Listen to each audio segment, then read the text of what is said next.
जी नमस्कार। बहुत बहुत धन्यवाद। Very good morning to all of you. और योग सूत्र, योग दर्शन, पतंजलि योग दर्शन, उस पे अब मैं आज का डिस्कशन है। जहाँ पे छोड़ा था वहां से शुरू करेंगे। उससे पहले थोड़ा सा रिवाइज कर लेते हैं। जैसा पहले हमने डिसाइड किया था और जाना था कि योग सूत्र जो है वो हमारे षट दर्शन का एक बहुत इंपॉर्टेंट हिस्सा है। जो हमारे 6 दर्शन है उसमें योग दर्शन है, सांख्य दर्शन है, ब्रह्म सूत्र है, उसके बाद न्याय है, उसके बाद जो है वो वेद हैं, उपनिषद हैं, और जैमिनी के जो ग्रंथ हैं वो हैं। योग सूत्र में हमने अध्ययन किया था, दोबारा उसको थोड़ा सा उन सूत्रों को रिवाइज कर देते हैं। पतंजलि ऋषि कहते हैं कि योगा अनुशासनम, योगा अथ अनुशासनम, here is the discourse on yoga. तो योग की परिभाषा बताते हुए पतंजलि ऋषि कहते हैं कि योगश्चित्त वृत्ति निरोधा, योग जो है वो चित्त की वृत्ति का निरोध है। और हमने पिछली बार देखा था जो चित्त की वृत्तियां वही हैं जो हमारी थिंकिंग है, हमारे विचार हैं, हमारी भावनाएं हैं, हमारी इच्छाएं हैं। और ऊपर जो है हायर माइंड में हमारी वृत्तियां हैं जो हमारे विचार हैं। और इसके अलावा बुद्धि लोक जो है हमारा अनुभूत ज्ञान है। आत्मलोक या आनंद लोक में जो हमारी वृत्तियां हैं, यही सब हमारी चित्त की वृत्तियां हैं। और इन वृत्तियों में कहते हैं तदा दृष्टु स्वरूपे अवस्थानम, जब व्यक्ति की, साधक की चित्तियों का निरोध हो जाता है तो वो अपने स्वरूप में स्थित हो जाते हैं। जो हमारा स्वरूप है वो परमात्मा का ही स्वरूप है, जिसको हम लोग कहते हैं कि अहम ब्रह्मास्मि तत्त्वमसि, या अहम शिवोहम, कि मैं शिव हूँ, मैं ब्रह्मा हूँ, आई एम दैट, मैं वही हूँ। तो वो जो स्वरूप है हमारा, जब हमारी वृत्तियों का निरोध हो जाता है, जब हम निरोध संस्कार में चले जाते हैं, तब हम जो है अपने स्वरूप में स्थित हो जाते हैं। इसके बाद हमने पढ़ा था वृत्ति सारूप्य मित्र तत्र, और जब हम जो है वृत्ति के स्वरूप रहते हैं, हमारा स्वरूप जो है वृत्ति के स्वरूप होता है, तो इत्र तत्र, जैसा वृत्ति का स्वरूप होता है उसी अवस्था को, उसी स्वरूप को हम प्राप्त कर जाते हैं। तो ये हमने देखा था कि जो माइंड है ये बिल्कुल पानी की तरह है। और जैसे पानी का कोई आकार नहीं है, इसको सुराही में रखिए, सुराही का आकार ले लेता है, ग्लास में रखिए, ग्लास का आकार ले लेता है, और इसका रंग भी नहीं है। इसमें जो भी रंग मिला दो वही इसका रंग हो जाता है, लाल, पीला, नीला, जैसा भी हो। इसी तरह से माइंड भी है। माइंड जब अपनी वृत्तियों में जाता है तो इट लूजेस इट्स आइडेंटिटी और अपने आप को जो है वो वृत्ति के समान, वृत्ति के रूप में ही देखने लगता है। तो अब इसको स्वरूप प्राप्त करने के लिए वृत्ति का निरोध जो है वो आवश्यक है। इसको हम विकल्प क्षय भी कहते हैं। फिर हमने पढ़ा था वृत्तियां पंचतया क्लिष्टा अक्लिष्टा। वृत्तियां जो है वो 5 तरह की हैं। जो ये वृत्तियां क्लिष्ट हो सकती हैं, क्लेशदायक, और अक्लिष्ट हो सकती हैं। क्लिष्ट वृत्तियां जो हैं, जो हम सकाम रूप से कर्म करते हैं, जो हम अपने मनोरंजन के लिए कर्म करते हैं, आनंद के लिए करते हैं, प्लेजर के लिए करते हैं, ये जो कर्म हैं ये क्लेशदायक हैं। ये हमको बंधन में बांधते हैं, इससे हमारे कर्माशय बनते हैं और हमारी अधोगति हो जाती है। और जो अक्लिष्टा है ये क्लेशदायक नहीं है, वो कर्म है जो हमारे लिए कल्याणकारी है, जो हम निष्काम भाव से करते हैं। ये कर्म हमको अपवर्ग में, हमारे योग में, उत्थान में सहायक होते हैं। इसलिए विवेक का प्रयोग करते हुए हमें क्लिष्ट और अक्लिष्ट दोनों तरह की वृत्तियों में भेद कर लेना चाहिए, और फिर क्लिष्ट वृत्तियों का त्याग करते हुए अक्लिष्ट वृत्तियों को ग्रहण कर लेना चाहिए और योग मार्ग पे जो है आरूढ़ हो जाना चाहिए। अब फिर ये कहा था जो 5 वृत्तियां थी वो प्रमाण, विपर्य, विकल्प, निद्रा, स्तुत्या, 5 जो हमारी वृत्तियां थी वो प्रमाण थी। प्रमाण जो है वो डायरेक्ट नॉलेज, राइट नॉलेज। विपर्या जो थी वो फॉल्स नॉलेज थी। विकल्प जो थी वो कल्पना में प्राप्त की हुई नॉलेज थी। निद्रा जो है जो स्वप्न अवस्था में हमारी वृत्ति होती है, और स्मृतियां जो हमारी स्मृति में होती है। तो इन 5 तरह की वृत्तियों का जो है हमने अध्ययन किया था। अब हमने कहा अब इन वृत्तियों का निरोध कैसे हो, तो इसको हमने कहा था अभ्यास वैराग्याभ्याम तन्निरोधा। अभ्यास और वैराग्य से इन वृत्तियों का निरोध हो जाता है। अभ्यास क्या था? तत्र स्थितो यत्नो अभ्यासा। जैसे हमने ये डिस्कस किया था कि जो भी साधक है, दृष्टा है, वो अपने आसन में बैठने के बाद जो है एक प्रत्यय, एक ऑब्जेक्ट उसको चुन लेता है। वो ऑब्जेक्ट जो है उसका इष्ट देव भी हो सकता है, वो ऑब्जेक्ट जो है कोई मंत्र भी हो सकता है। जैसे गायत्री मंत्र जो है वो एक बड़ा महत्वपूर्ण मंत्र है। इसी तरह से जो महामृत्युंजय मंत्र है उस पे व्यक्ति जो है वो अपना साधना के लिए उसको अपना चुन सकता है, या फिर अपने श्वास पे जो है उसी पे ध्यान केंद्रित कर सकता है, जिसको हम विपश्यना कहते हैं। ये भगवान बुद्ध का दिया हुआ बड़ा सरल जो है वो बहुत सरल है, बहुत सीधा साधा इसको उपयोग में ला सकते हैं। और इसमें साधक जो है वो अपने श्वास और प्रश्वास पे जो है ध्यान करता है। जैसे श्वास अंदर जाता है तो वो श्वास के साथ अंदर जाता है, जब श्वास बाहर आता है तो श्वास के साथ बाहर आता है, और इसी के पास करते हुए धीरे धीरे जो है उसका मन एकाग्र हो जाता है। तो ऐसा यत्न करने में शुरू में हमने देखा था कि हमारा मंत्र जो है जहाँ पे हम केंद्रित कर रहे हैं वहाँ पे रुकता नहीं है, बार बार भाग जाता है, लेकिन फिर भी उसको हम धीरे से प्रयत्न करके पुनः अपने ऑब्जेक्ट ऑफ कंसंट्रेशन पे ले आते हैं। तो हम देखते हैं कि शुरू में ये मन जो है बहुत भागता है, हो सकता है 1 मिनट में 100 बार भागे, लेकिन धीरे धीरे अभ्यास के करते करते ये 50 बार हो जाएगा, 20 बार हो जाएगा, और फिर कभी कभी एक क्षण के लिए एकाग्र भी हो जाएगा। तो इस यत्न को हमें बराबर करते रहना है। पतंजलि ऋषि कहते हैं सतु दीर्घ कालीन नैरंतर्य सत्कार आसेवितो दृढ़ भूमि। इसको जो है हमको दीर्घ काल तक, दीर्घ काल से मतलब 1 महीना, 2 महीना या 6 महीना नहीं है, बल्कि सालों साल करना है। हो सकता है हमको जो है जीवन प्रयत्न करना है। अब ये हमारा धर्म हो गया, रिलीजन हो गया, कई जन्मों के बाद हो सकता है हमको जो है हमारी लक्ष्य की प्राप्ति हो। जैसे हम जानते हैं भगवान बुद्ध को कई जन्म हो जाने के बाद जो है फिर उनको एनलाइटनमेंट मिला। तो इसलिए हमें इसको छोड़ना नहीं है, बड़े ही सत्कार से, आदर से, बड़ी श्रद्धा से सांगोपांग इसका सेवन करना है, इसका पालन करना है। और ऐसा करने के बाद दृढ़ भूमि, हमारी योग की जो फाउंडेशन है, जो भूमि है, वो बड़ी दृढ़ हो जाएगी। रॉक फर्म फाउंडेशन जो है वो हमारी योग साधना के लिए आवश्यक है। अब वैराग के बारे में कहते हैं दृष्टा अनुश्रवित वितृष्णस्य वशीकार संज्ञा वैराग्यम। दृष्टा, जो कुछ हम देखते हैं आंखों से, अनुश्रवित, जिसको सुनते हैं, ये हमारी इंद्रियां हैं। दृश्य इंद्रिया, जो श्रवण इंद्रियां हैं, हमको पता है हमारी 5 इंद्रियां हैं।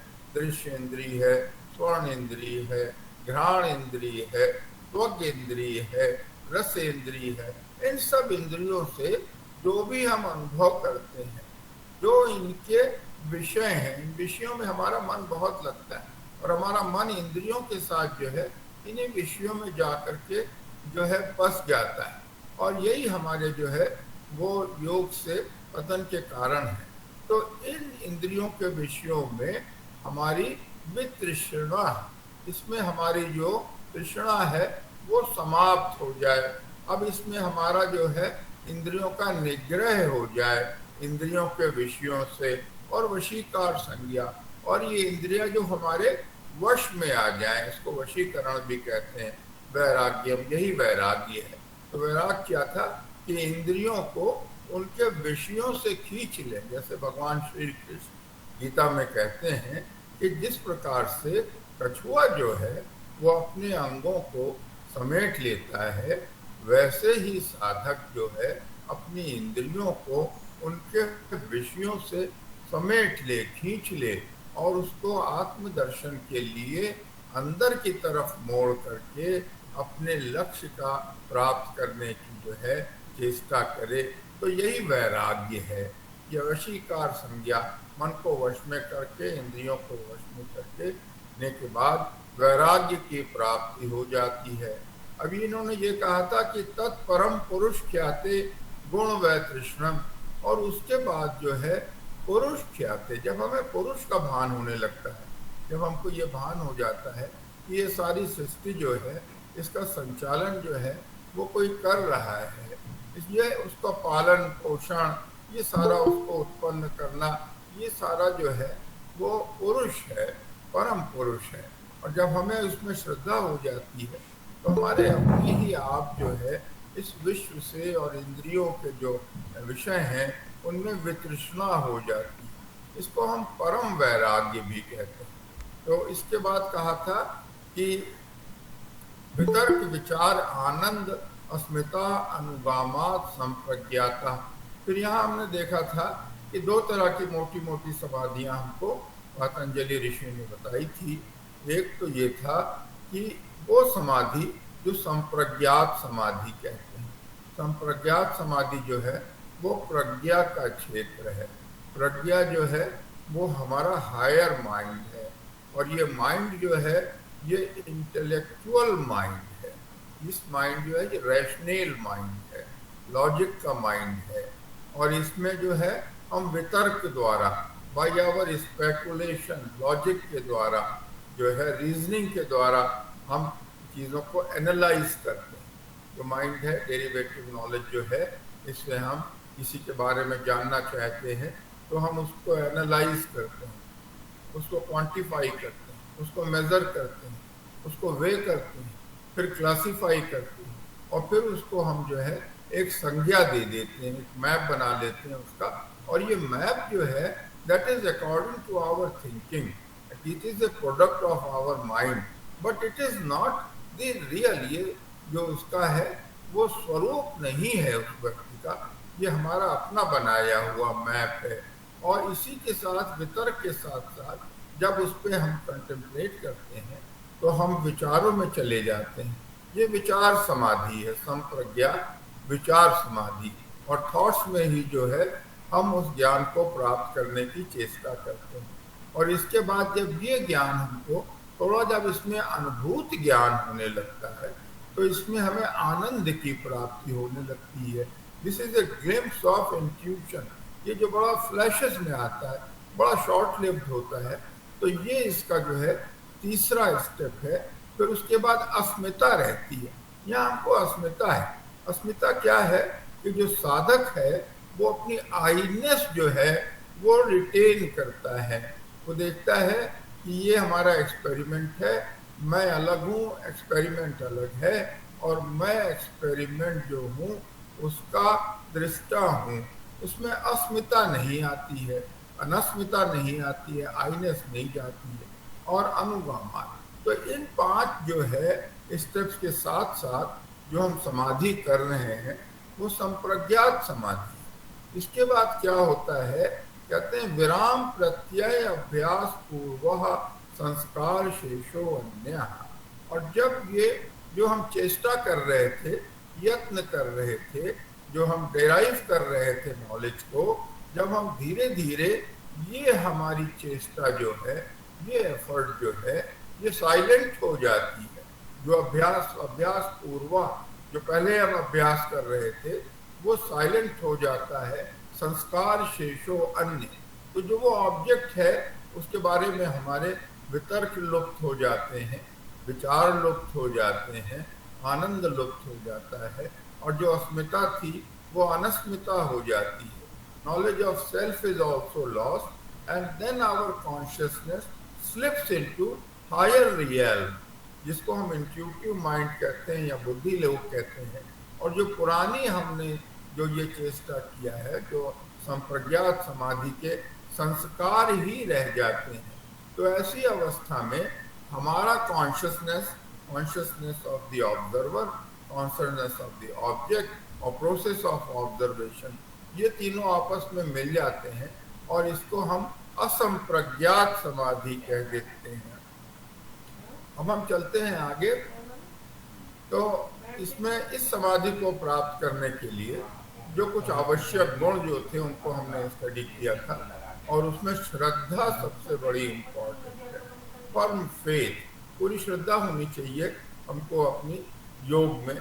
वीर्य, वीर्य जो है ये पुरुषार्थ है, इनडोमिटेबल एनर्जी, जिसके साथ ही हम जो है अपनी योग साधना कर सकते हैं और समाधि को प्राप्त करेंगे।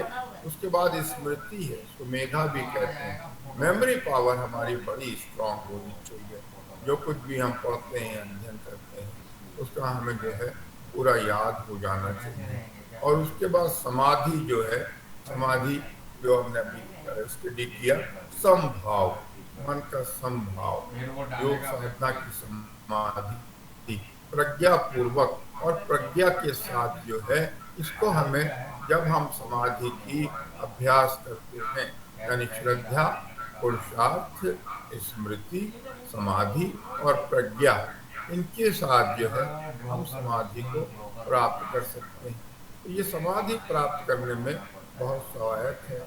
अब इसके बाद हमने पढ़ा था कि ईश्वर प्रणिधानाद्वा, इसके अलावा जो है ईश्वर को प्रणिधानाद्वा, ईश्वर में पूर्ण श्रद्धा, ईश्वर को अपने आप को जो है पूर्णता समर्पित कर देना, कंप्लीट सरेंडर टू गॉड, ये भावना जब हम में आ जाती है तो हमारी योग साधना में बहुत प्रगति होती है। इसको हम कहते हैं कि हमको ईश्वर कृपा प्राप्त हो गई, भगवत कृपा प्राप्त हो गई। ईश्वर की जो है गॉड्स ब्लेसिंग्स जब हमको मिल जाती है, तब हम योग साधना में बहुत अच्छा प्रगति करते हैं। अब कहते हैं कि ईश्वर के बारे में कहते हैं, तत्र निरतिशयम सर्वज्ञ बीजम, वो जो निरतिशय है, निरतिशय मतलब ये है वो जो अनसरपास्ड है, हाईएस्ट है, उसके परे जो है कुछ भी नहीं है, वो सबके परे है। और सर्वज्ञ बीजम,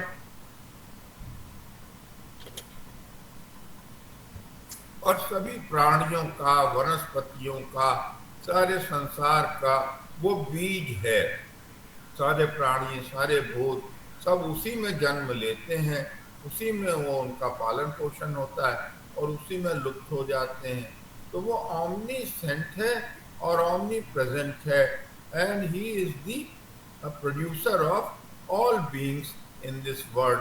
तरत नियतिशयम सर्वज्ञ बीजम, तो ऐसा वो ईश्वर है। अब कहते हैं तस्य वाचका प्रणव, उसको हमने पढ़ा था कि उसका जो वाचक है वो प्रणव है, उसका जो डेजिग्नेटर है, उसका जो इंडिकेटर है वो प्रणव है। प्रणव जो है वो ओम शब्द है। और हमने ये भी देखा था कि जो वर्ड है, वर्ड इज गॉड। ये कहते हैं in the beginning there was the word and word was with the God and word was the God. तो ये ओम है और ओम से ही सारा संसार जो है वो निकल आया है।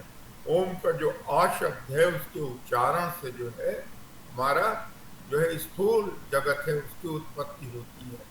ऊ के उच्चारण से जितने हमारे सूक्ष्म जगत हैं, ये हमको पता है, उनकी उत्पत्ति है।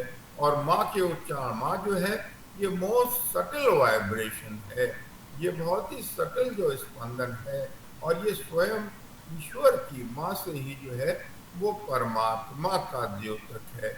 तो ओम को जो है तजपस तदर्भाव, ओम का जो है हम उसके इस भाव से और इस अर्थ के साथ जो है जब हम जपते हैं, जब उस पर ही हम कंसंट्रेट करते हैं, जब ओम ही हमारा जो है वो प्रत्यय हो जाता है, ऑब्जेक्ट हो जाता है और उसी पे हमारा ध्यान केंद्रित हो जाता है, तो ओम पे जो है हम योग साधना करते हुए, संयम करते हुए जो है वो भगवत प्राप्ति, ईश्वर प्राप्ति या रियलाइजेशन ऑफ गॉड या कैवल्यम या मोक्ष या निर्वाण जो भी है उसको हम प्राप्त करने की चेष्टा करते हैं।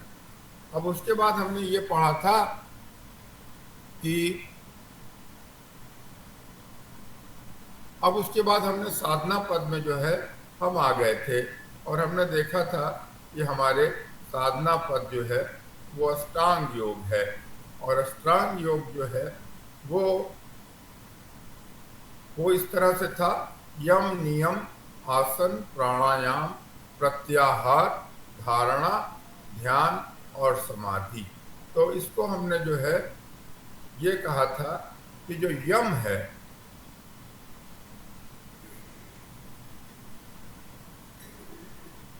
तो इसमें 5 यम थे, 5 नियम थे और उसके बाद आसन था, प्राणायाम था, प्रत्याहार था, धारणा थी, ध्यान और समाधि। तो इसमें 5 हमारी बहिरंग समाधि है या प्रिपरेटरी स्टेप है। ये हमारे यम नियम आसन प्राणायाम और प्रत्याहार। और उसके बाद 3 हमारी अंतरंग समाधि थी जिसको कि हम इनर समाधि कहते हैं। वो धारणा ध्यान और जो है वो समाधि। तो ये 8 अंग थे अष्टांग योग के। इसमें हमने पढ़ा था कि जो 5 यम थे वो अहिंसा सत्य अस्तेय ब्रह्मचर्य अपरिग्रह यमा, ये 5 यम हमने पढ़े थे। अहिंसा जो कि नॉन वायलेंस है, ये मनसा वाचा कर्मणा होनी चाहिए। सत्य जो है वो ट्रूथफुलनेस है। जो उसके बाद अस्तेय है नॉन स्टीलिंग, चोरी नहीं करना, या कोई वक्त जो आपके उपयोग की नहीं है उसको संचय करना, ये आस्तेय है। और आस्तेय जो है वो हमारा यम है। ब्रह्मचर्य जो ब्रह्म का मार्ग है उस पे जो है हमको चलना है, वही हमारा मार्ग है और उसी मार्ग पे हमको जो है पथारूढ़ होना है। अपरिग्रह और संचय ना करने की प्रवृत्ति। तो ये 5 यम जो हैं वो हमने इसका we have taken a vow कि वी विल फॉलो दिस 5 यमा, अहिंसा सत्य आस्तेय ब्रह्मचर्य अपरिग्रह यमा। और उसके बाद हमारे 5 नियम थे, शौच संतोष तपः स्वाध्याय ईश्वर प्रणिधानानि नियमा। ये 5 हमने नियम देखे थे, ये हमारे 10 कमांडमेंट्स हो जाते हैं। शौच जो है क्लीनलीनेस है, cleanliness of all of our body, not only physical body.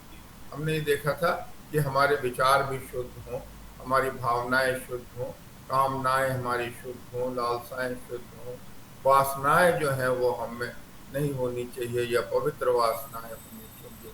हमारी काम क्रोध मद लोभ मोह घमंड अहंकार इन सब से हमारी मुक्ति हो जाना चाहिए और बहुत पवित्र ही हमारे जो है वो सूक्ष्म शरीर हो जाने चाहिए।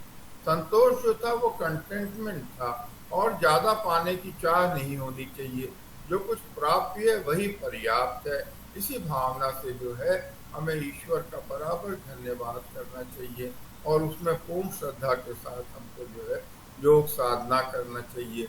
तपह या ऑस्टेरिटी थी, जो कुछ भी हमको कष्ट हो रहा है अपनी योग की साधना करने में वही तप है। और जितना भी हम जो है कठोर तप करेंगे उतनी ही जल्दी हमारी योग जो है वो हमको साधना में लक्ष्य प्राप्ति में जो है वो सहायता मिलेगी। स्वाध्याय हमने देखा था, आत्मध्याय, वो सारी पुस्तकें जो हमारे स्वयं के बारे में ज्ञान कराती हैं। जैसे हमने पिछली बार कहा था कि गीता जो है वो बड़ी सुंदर पुस्तक है, उसका ये अध्ययन करें। योग सूत्र का अध्ययन करें, साख्य दर्शन है, ब्रह्म सूत्र है, हमारे वेद हैं, उपनिषद हैं, विवेक चूड़ामणि बड़ी अच्छी पुस्तक है, इसमें भी बहुत अध्यात्म है। या बहुत से पुराण हैं, रामायण जो है, श्रीमद् भागवत पुराण है, इन सब के अध्ययन से जो है हमें अपने विषय में काफी जानकारी मिलती है। फिर ईश्वर प्रणिधानान, ये सबसे ज्यादा महत्वपूर्ण है।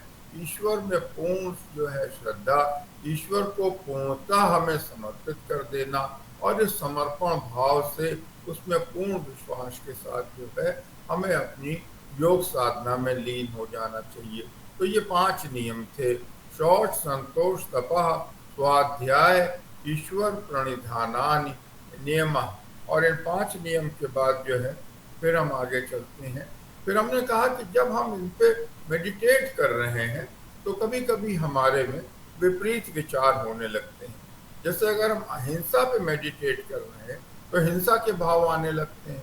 तो यदि ऐसा हो तो हम पुनः हिंसा की जगह प्रतिपक्ष भावनम, वितर्क बाधने, वितर्क में बाधा पड़ने से प्रतिपक्ष भावनम, जो उसका उल्टा भाव है, यदि हिंसा के भाव आ रहे हैं तो अहिंसा पे हम मेडिटेट करें।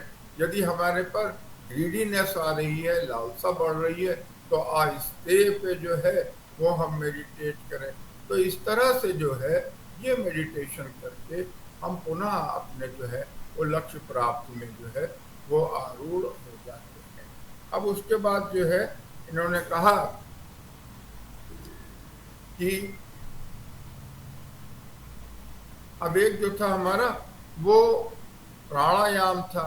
अब प्राणायाम क्या है? नहीं, आसन पे आते हैं। आसन जो है स्थिर सुखम आसनम, जो स्थिर है और जो सुखदायक है वही आसन है। तो आसन में बहुत सारे आसनों में आजकल हम कंफ्यूज हो जाते हैं। खास तौर से बाबा रामदेव जो हैं वो योगासन कराते हैं, उसमें 108 आसन। ये सारे आसन जो है वो हठ योग के आसन, हठ आसन है। ये हमारी फिजिकल बॉडी के लिए है। इनको करने से जो है हमारी बॉडी सुदृढ़ होती है, उसमें शक्ति बढ़ती है। इसके अलावा जो है हमारी नाड़ियां हैं वो सुदृढ़ होती है। यदि हमको अच्छा स्वास्थ्य और लंबा जीवन प्राप्त करना है तो ये आसन उसमें बड़े उपयोगी हैं। लेकिन हमारे योग दर्शन में उन आसनों का कुछ भी लेना देना नहीं है। पतंजलि ऋषि कहते हैं स्थिर सुखम आसनम, वो आसन जो स्थिर हो, स्टेबल हो और सुखम हो, कंफर्टेबल हो, जिसमें आप काफी देर तक बैठ सकते हैं। अगर आपका पद्मासन हो जाता है तो बहुत अच्छा है, नहीं बद्ध पद्मासनम है तो और अच्छा है। पर अगर नहीं भी है, अगर आप कुर्सी पे भी बैठ के ध्यान कर सकते हैं और आपका ध्यान लग जाता है तो वो भी आसन जो है वो आपके लिए उपयुक्त है, उपयोगी है। और उसमें ही जो है आप अपनी योग साधना को आगे बढ़ाएं। अब उसके बाद कहते हैं हमने प्राणायाम पढ़ा। तो प्राणायाम जो था उसकी डेफिनेशन थी कि तस्मिन सती, प्राणायाम को कहते थे तस्मिन सती श्वास प्रश्वास योगश्च विच्छेदः प्राणायाम।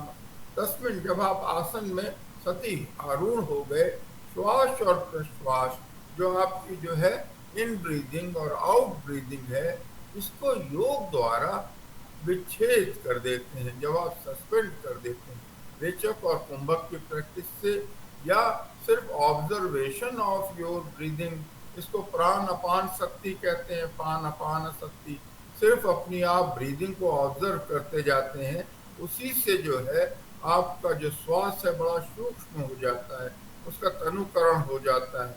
और एक अवस्था ऐसी आती है दैट ब्रीदिंग इज सस्पेंडेड। हम डर जाते हैं कि हम सांस ले भी रहे हैं कि नहीं ले रहे हैं, और डरने की बात नहीं है। तो जितना सूक्ष्म सांस जा रहा है वही हमको जो है जीवित रखने के लिए पर्याप्त है। तो ये भी जो है वो एक प्राणायाम है। तस्मिन सति श्वास प्रश्वास योगः विच्छेदः प्राणायाम। अब हमने जो है वो प्रत्याहार की बात की थी, और प्रत्याहार जो है वो प्रत्यक दर्शन है। जैसे हमने पिछली बार देखा था कि इंद्रियां जो हैं वो परांचगामी हैं, ये बाहरी बार भागती हैं क्योंकि स्वयंभू और ईश्वर ने इनको ऐसा बनाया। ये अपने विषयों की तरफ जाती और उसी में जाकर के जो है वो रम जाती हैं, रच बस जाती हैं। परंतु जो कोई योगी है वो आत्मदर्शन के लिए इन इंद्रियों को अंदर की तरफ मोड़ता है, और उसकी कॉन्शियसनेस चेतना है जो आपका ऑब्जेक्ट ऑफ सर्च है, उससे एक होने पर आपकी कॉन्शियसनेस जो है उसमें व्याप्त होने से उस विषय के बारे में आप संपूर्ण ज्ञान जो है वो प्राप्त कर सकते हैं। यही समाधि है। फिर हमने देखा था त्रयम में एकत्र संयमा, इन तीनों को जो है मिला करके हम संयम कहते हैं। धारणा, ध्यान और समाधि जो है, इसको मिला के हम संयम कहते हैं। तज्जयात प्रज्ञालोका, जब ये संयम की अवस्था हमको प्राप्त हो जाती है तो ये जो है प्रज्ञा लोक, जो बुद्धि का लोक है, जो इंट्यूटिव स्फीयर है, जो अनुभूत ज्ञान का, ये वो स्फीयर है जो यूनिवर्सल माइंड है। यहाँ पे हमारी जो है वो थिंकिंग प्रोसेस जो है वो स्टॉप हो जाती है। यहाँ पे कोई, this is not a sphere of intellect, यहाँ पे लॉजिक की जरूरत नहीं है, रैशनल नहीं है, यहाँ पे जो है वो अनुभूत ज्ञान है। The knowledge is revealed to us in the universal mind, our consciousness slips into the universal mind, बुद्धि लोक, और यहाँ पे जो एब्सोल्यूट नॉलेज है वो हमको प्राप्त होती। जैसे कि हमने पिछली बार देखा था, हमारे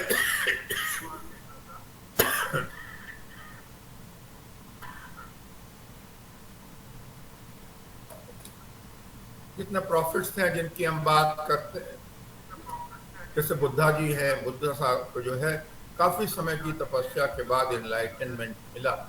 ऐसे ही जो है जीसस वेंट इनटू विल्डरनेस, काफी समय तक वो जंगल में अकेले रहे और तब that knowledge was revealed to him. Moses के बारे में भी ऐसे ही ज्ञान मिला। तो इन सब चीजों की वजह से जो है, जब हमारा जो है वो यूनिवर्सल माइंड से साक्षात्कार हो जाता है, तब हमको जो है वो सबीज समाधि, ये समाधि की प्राप्ति हो जाती है। अब उसके बाद कहा तस्य भूमिषु विनोगा, ये जो हमारा संयम है इसको हमें we have to practice it at different level, different object. जैसे हम देखते हैं कि इसको हम फिजिकल वर्ल्ड से अगर शुरू करें तो फिजिकल वर्ल्ड में बहुत से object, there are object of our searches. जैसे फिजिकल वर्ल्ड जो है, मान लीजिए हम लाइट पे जो है रिसर्च कर रहे हैं तो हम प्रकाश पे संयम करें। मान लीजिए हम इलेक्ट्रिसिटी के बारे में जानना चाहते हैं, इलेक्ट्रोमैग्नेटिज्म के बारे में जानना चाहते हैं, साउंड के बारे में जानना चाहते हैं, या कोई पदार्थ है केमिस्ट्री में जो, जिसको हम भूत कहते हैं, महाभूत कहते हैं, उसके बारे में हमको रिसर्च करना चाहते हैं, तो उनके ऊपर जो है वो हम संयम करें, कंसंट्रेशन, मेडिटेशन और कंटेम्पलेशन के साथ उसकी जो वास्तविक अवस्था है, वास्तविक ज्ञान हमको प्राप्त हो जाता है। ऐसे ही यदि हम जो है प्राणों में जानना चाहते हैं, जो प्राण, अपान, व्यान, उदान, समान, यदि हम इनके ऊपर संयम करेंगे तो न केवल हमें इसके विषय में संपूर्ण ज्ञान हो जाता है, बल्कि हम इसको जीत भी लेते हैं, ये हमारे वश में आ जाते हैं और इन शक्तियों का जो है हम अपनी साधना में प्रयोग कर सकते हैं। इसी तरह से यदि हम अपने विचारों पर ध्यान करें तो जो विचार हमारे जो है वो वश में हो जाते हैं और एकाग्रता हमको हो जाती है, और उन विचारों द्वारा जो है हम एब्सोल्यूट नॉलेज उनके बारे में प्राप्त कर सकते हैं। तो बुद्धि लोक में अगर हम संयम करें, आत्मलोक में संयम करें, हम जानते हैं कि हमारे थियोसफी में जो है ये 7 प्लेन्स बताए गए हैं, और ये 7 प्लेन्स जो हैं वो फिजिकल प्लेन है, एथरिक प्लेन है, एस्ट्रल प्लेन है, मेंटल है, मेंटल में लोअर है, हायर मेंटल प्लेन है, फिर इंट्यूटिव माइंड है, फिर बुद्धि लोक है, फिर आत्मलोक है, फिर अंतरात्मा और परमात्मा, ये 7 हैं। इसको कठोपनिषद में जो है बड़ी सुंदरता से इन श्लोकों में कह दिया है कि इंद्रियेभ्यः परा अर्था, अर्थेभ्यः परम मना, मनस्तु परा बुद्धि, बुद्धिरात्मा महान परा, महता परम अव्यक्तम, तत्पुरुषः परा, पुरुषात् परम किंचित् सा, काष्ठा सा परागति। तो इन्होंने कहा कि जो इंद्रियां हैं और उनके अर्थ हैं ये स्थूल हैं, और इनके परे जो है वो मन है, और मन के परे जो है वो बुद्धि है, और बुद्धि के परे आत्मा है, आत्मा के परे महत है, महत के परे जो है वो अव्यक्त है, और अव्यक्त के परे जो है वो पुरुष है, पुरुषान परम किंचित्सा, काष्ठा सा गति। तो ये जो सारा स्फीयर है, जो ऑकल्ट वर्ल्ड है, इसको हम सब कॉन्शियस भी कह देते हैं। ऑकल्ट इसलिए ये छिपा हुआ है, लेकिन एक योगी से कुछ भी नहीं छिपा हुआ है, वो अपनी चेतना द्वारा योग साधना द्वारा बराबर जो है वो इन लोकों में, इन स्फीयर में जो है वो विचरण करता रहता है। अब हम जैसे जानते हैं कि इन लोक में जो है जब चेतना जो है अवतरित होती है, जब चेतना अवतरित होती है तो उसका रूप बदलता जाता है और डिफरेंट स्पेयर्स में वो उनको एक्सपीरियंस करती है बाय उनकी अपनी इंद्रियों द्वारा। तो जैसे चेतना में हमने देखा, इसके बारे में कठोपनिषद फिर कहता है कि आत्मानम रत्नम विद्धि शरीरम रथमेव तु बुद्धिम तु सारथिम विद्धि मनः प्रग्रह में च इंद्रियाणि है नाहु विषयांश तेष गोचरान आत्मेन्द्रिय मनोयुक्ता भोक्त्ये आहु मनीषिणा। कहते हैं कि जो अपने जो है आत्मानम रत्नम विद्धि, साधक जो है वो राइडर है, वो रथी है। शरीरम रथमेव तु, और ये शरीर जो उसका है वो रथ के समान है। बुद्धिम तो सारथिम विद्धि, और जो बुद्धि है वो सारथी है। मनः प्रग्रह में क्या, और जो मन है वो घोड़ों की लगाम है। और इंद्रियाणि है ना हो, इंद्रियां जो हैं वो घोड़े हैं। विषयांश तेष गोचरान, और जो उनके विषय हैं वो गोचर हैं, उनके जो हैं वो पथ हैं जिसपे ये रथ जो है सरपट दौड़ा जा रहा है।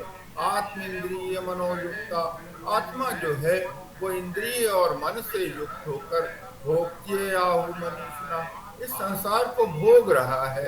तो ये हमारी स्थिति है। साधक ये देख रहा है कि जो उसकी इंद्रियां हैं वो अपने विषयों में रची बसी हैं, और इंद्रियों के साथ मन भी उनके साथ भाग रहा है। और मन के भागने से जो है, जो बुद्धि है उसके हाथ में, उसकी लगाम के वश में उसके घोड़े और रथ नहीं है। तो ऐसा रथ जो है वो नाश हो जाता है, नष्ट हो जाता है। और यदि उसके घोड़े सधे हुए हैं, वेल ब्रोकन हॉर्सेस हैं, यानी कि इंद्रियां जो हैं वो पूर्णतः उसके वश में हैं, और मन की लगाम से बुद्धि ने जो है वो इंद्रियों को वश में किया हुआ है, ऐसे रथी का जो सारथी है, जो बुद्धि है, वो उसको लक्ष्य की तरफ प्राप्त कर देता है। तो साधक देखता है कि हमारी योग साधना जो है उसका वही लक्ष्य है, हमको अपने लक्ष्य पे पहुंचना है। और इसके लिए हमको इंद्रियों को निग्रह कर लेना है, मन को वश में कर लेना है, और बुद्धि के जो है हमें शरण में जाकर परमात्मा में पूर्ण श्रद्धा के साथ समर्पित कर देना है। तो ये ज्ञान जो हमने देखा था, और इसको हमने पहले पढ़ा भी था, जो हमने प्रतिविज्ञा हृदय में, वो इसी सारे लोकों का वर्णन आता है जिसमें हमें संयम करना है। जब हम विभूति पद एक एक करके देखेंगे तो इस लोक में जो इतनी सारी जो हैं एंटिटीज हैं, बहुत सी शक्तियां हैं इनमें, बहुत सी आत्माएं हैं इनमें, इनमें पंच महाभूत हैं। इन सब को जो है हम बारे में जान करके, और फिर इसमें लेवल टू लेवल जब हम संयम करते हैं तब हमको जो है तमाम तरह की विभूतियां जो हैं वो प्राप्त हो जाती हैं। तो ये क्या वस्तुएं हैं? उसने कहा साचा एको, वो एक है, परमात्मा एक है, द्वे शीर्षे, और उसके दो शीर्ष हो जाते हैं, आत्मा और परमात्मा। त्रिमया, वो जो है त्रिमय है। जो त्रिमय जो है, त्रिमय क्या है उसका? जो सत्य चित्त और आनंद है। सत्य जो है वो सत्व है, सत्व है, और चित्त जो है वो चेतना है, और आनंद जो है वो अनंत है। तो ये तीन इसके हिस्से हुए, जिसमें से सत्य जो है वो सुप्रीम कॉन्शियसनेस है, चित्त जो है ये जिसकी वृत्तियां जो है चेतना है, और जो आनंद है, जो अनंत है, अनंत से वो संसार की रचना करता है, जिसको कि हम मैटीरियल वर्ल्ड कह देते हैं। तो हमारे सांख्य दर्शन में दो हमारी जो है विश्व हैं, एक पदार्थ है, 24 है, इसको हम जड़ पदार्थ कह देते हैं, और एक चेतना है जो चैतन्य है, जो परमात्मा है।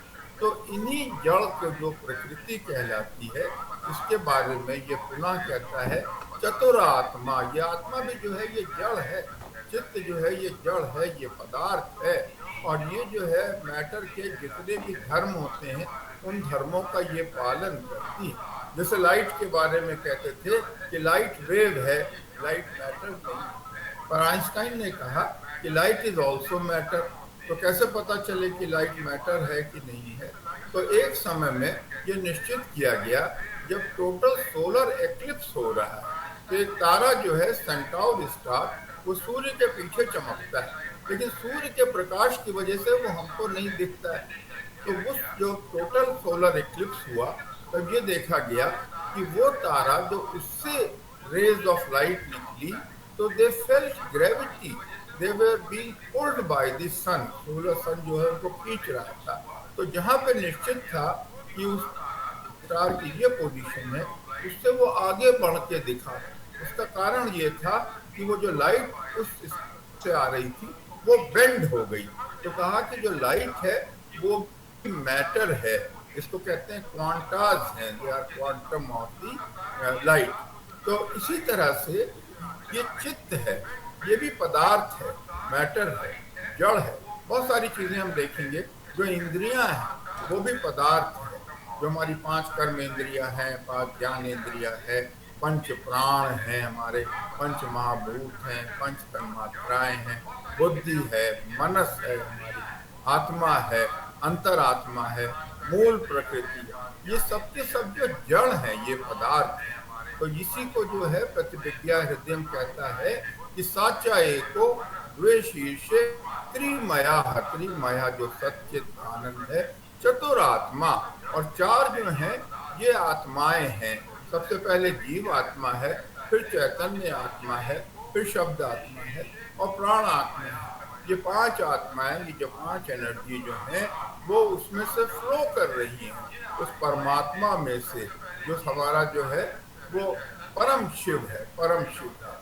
और उसके बाद कहते हैं सप्त पंचक। और पंचक जो है वो 7 हैं, 7 पेंटेड हैं। 7 पेंटेड कौन कौन से हैं? तो अगर नीचे से चले तो पहले पंच महाभूत हैं, ये जो 5 पदार्थ हैं, जिसको हम पृथ्वी, अप, तेजो, वायु, समीरा।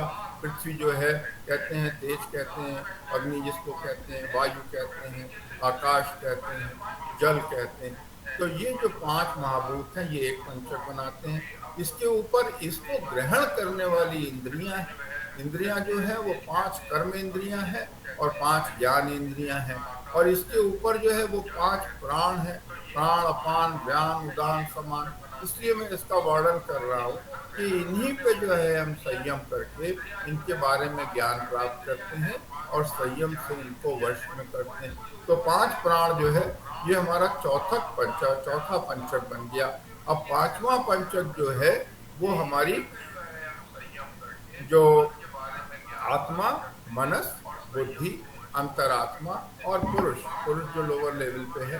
तो ये एक हमारा 5वां पंचक बन गया। छठा पंचक जो है वो हमारी माया के जो 5 पंचुक है या श्लोक हैं, जो माया के 5 पंचुक हैं, उसमें कला है, उसमें जो है काल है, समय है, उसमें जो है वर्क है या क्रिया है, विल है जो कि इच्छा है, और विजडम है जो कि ज्ञान है। तो एक पंचक हमारा वर्क, विल, विजडम, टाइम और जो है कला, ये 5 पंचक से बन गया।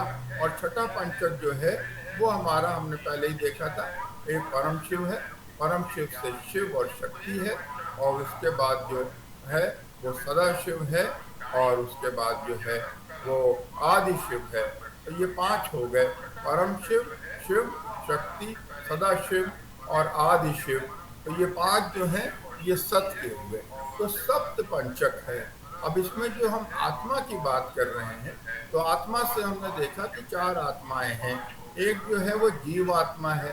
जीव आत्मा ही हमारा विल पावर है, यही रचना करती है, यही सूक्ष्म लोकों में जो 7th प्लेज में हमने देखा, इसमें कार्यरत है अपने इंद्रियों के द्वारा, मन के द्वारा, बुद्धि के द्वारा और अपनी भावनाओं के द्वारा और क्रिया के द्वारा। इनसे जो है ये विभिन्न जो है शरीरों का वो निर्माण करती है। और उसके बाद जो है शब्द आत्मा जो है ये हमारी जो है वाणी है। वाणी के साथ साथ और भी बहुत सी फैकल्टीज हैं, जैसे पावर टू कैलकुलेट जो मैथमेटिक्स में हम करते हैं, पावर टू कंपोज, बहुत सी वर्सेस हैं, कवित्व है, संगीत है। तो इस तरह की जो है बहुत सी शक्तियां जो हैं वो शब्द आत्मा में है। चैतन्य आत्मा जो है ये चेतना है, ये परसीव करती, जो भी ज्ञान इंद्रियों से जो हम ज्ञान लेते हैं ये सारी जो है वो चैतन्य आत्मा के थ्रू लेते हैं। और यही चेतना जो है वो विभिन्न स्फीयर में जागृत हो जाती है। यही चेतना जो है हमारी बुद्धि लोक में जागृत होती है तो वो प्रज्ञा हो जाती है। जब वो मेंटल स्फीयर में होती है तो ये प्रमा हो जाती है। यही चेतना जब प्राण लोक में होती है तो ये हमारे प्राण बन जाती है। तो ये जो चेतना है ये चैतन्य आत्मा है। और उसके बाद में जो सबसे आगे है तो ये तीन चेतनाएं हमने देखी, एक जीवात्मा है, एक चैतन्य आत्मा है, एक शब्दात्मा है और एक प्राण आत्मा। जो प्राण जो है ये भी परम पिता से याद करके जो हम 5 प्राण गिनते हैं, जिनको हम प्राण अपान व्यान उदान समान, इन पे भी हम संयम करेंगे तो इससे भी हमको जो ये प्राण हमारे वश में आ जाते हैं और इनका ज्ञान हम प्राप्त कर लेते हैं। तो ये 5 प्राण हैं और 5 महाप्राण हैं। जैसे आपको पता है धनंजय है, कूर्मा है, कृष्ण है और उसके बाद जो है पांडु है और ऋषिकेश है। ये 5 महान प्राण महाप्राण हैं, इन पे भी हम संयम करते हैं।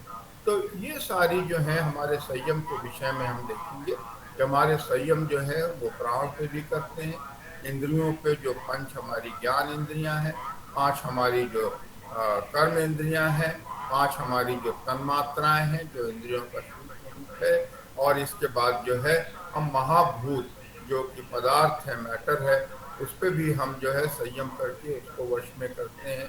और इसके अतिरिक्त जो है वो हमारे 5 चक्र हैं। तो जो ये हमारी सारी शक्तियां हैं, जो शब्द आत्मा है, प्राण आत्मा है, जीव आत्मा है, ये चक्रों से निकल के ही हमारे शरीर में प्रवाहित करते हैं। तो ये चक्र जो हैं हमारे भौतिक शरीर और सूक्ष्म शरीर के बीच के जो द्वार हैं, इन चक्रों पे भी जब हम संयम करते हैं तो इन चक्रों पे जो है हमारा वश हो जाता है और इसके द्वारा हम बहुत अभूतपूर्व शक्तियों को प्राप्त कर लेते हैं। तो इसके बाद हम एक एक करके देखते हैं कि कैसे जो है हम संयम करके अपने जो है विभूतियों को प्राप्त करते हैं।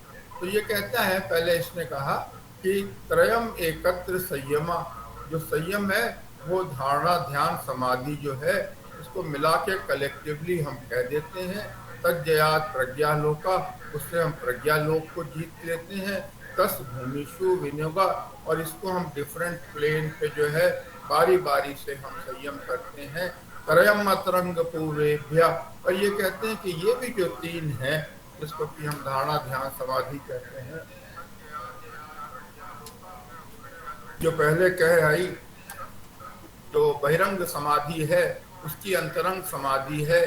ये जो है संयम भी तदपि बहिरंग निर्बीजस्य, जो निर्बीज समाधि है उसकी बहिरंग समाधि है, प्रिपरेटिव स्टेज जो है वो उसकी स्टेज है। निर्बीज समाधि क्यों है? ये जो थी सबीज समाधि थी, संयम हम कर रहे थे तो एक ऑब्जेक्ट था, उसमें एक बीज था।